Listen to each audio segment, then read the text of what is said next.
everyone. We're going to continue with our functions unit today. In the past, we were given function rules and we would have to either create a table from it or a graph. Today, we're going to be given a table and we're going to work backwards. We're going to have to write that function rule. So again, just to remind you, what a function is it assigns each input exactly one output. In order to write the equation of a function represented by a table, first you want to find that y-intercept. And to find the y-intercept, what you're going to do is you're going to look for, in a table, where the x value equals 0. Whatever that y value is when x is 0, that tells you what your y-intercept is. After you find your y-intercept, you're going to look for the slope. We're writing an equation, so we need a slope and a y-intercept. In other words, you may recognize slope as a constant rate of change in a table. So the way you use the table to find a slope is you look at the change in y, so figure out what the y's are going up by. Look at the change in x, figure out what the x's are going up by. And then write the slope as the change in y over the change in x. These little triangles here are called delta, and in terms of math, they mean change. So how much does the y change over how much does the x change? That's going to give you your constant rate of change or your slope. Once you have your y-intercept and your slope, you're going to plug in those values into y equals mx plus b. Your b value, remember, is your y-intercept. Your m is your slope. So this is recalling back to when we were graphing linear functions. You're going to have to remember a few things from there. So for example, you're going to be given a table like exercise 1, and you're going to be asked to write the equation that represents the following function.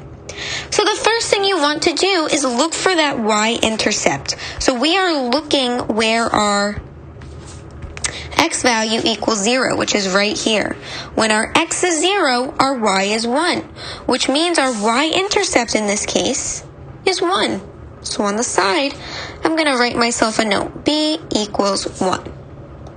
We also need to find the slope. So we're looking for the change in y over the change in x. So let's look at our y's. We add 2 to go from -3 to -1. To go from -1 to 1, we add 2. To go from 1 to 3, we add 2. To go from 3 to 5, we add 2. So our change in y here is going to be adding 2 every time. Now let's slide over to our x's. What are our x's going up by? To go from -2 to -1, we add 1. To go from -1 to 0, we add 1. To go from 0 to 1, we add 1. To go from 1 to 2, we add 1. So to find that slope or that constant rate of change, what we're going to want to do is change in y over change in x. So our change in y is 2. Our change in x is 1. So our slope, or our m value, is equal to 2 over 1, or just 2. Now the last thing we need to do is write the actual equation. The equation is always written in the form y equals mx plus b, where we plug in for m and b. We know both of those. Our m value is 2, so we have y equals 2, keep the x, plus our b value is 1. So this is the equation of our function. This is our function rule. Let's move on to the second example. Now this one is different for a few reasons. First of all, notice this f parentheses x over here. This is just a fancy word for y. X still represents x. F of x is a fancy way to say the output or the y values. Don't let that trip you up. So the first thing we want to do when we have a table is find that y-intercept. And remember, to find that y-intercept, you want to look for the x value to be 0, whatever that y is. However, if we look through our x's, we notice there's no 0 there. So what we're going to have to do is find what the y value would be when x is 0. So pay attention to our pattern. We're going to start with the rate of change here because that's going to help us find our y-intercept. We have to look at the pattern. So to go from 4 to 1, we subtract 3. To go from 1 to negative 2, we're going to subtract 3 again. 2 to negative 5, we subtract 3. 5 to negative 8, we subtract 3. The other side, to go from 1 to 2, we add 1. 2 to 3, we add 1. 3 to 4, we add 1. 4 to 5, we add 1. So our constant rate of change, remember, it's our m, our change in y over change in x.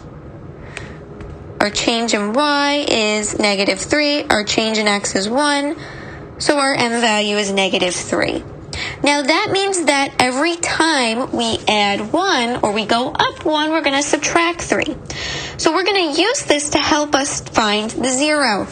So if we go backwards 1, the opposite direction, so we're adding 1 here. If we go backwards 1, that would get us to our x value of 0.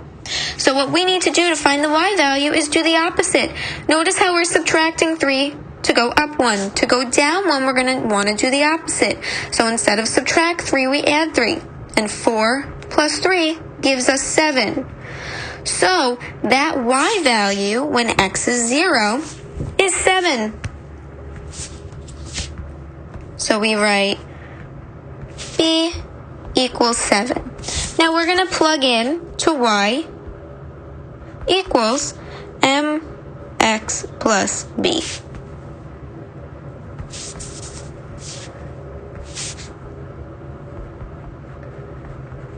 Where again, we only fill in for m and for b. So our m value we know is negative 3. Don't forget the negative.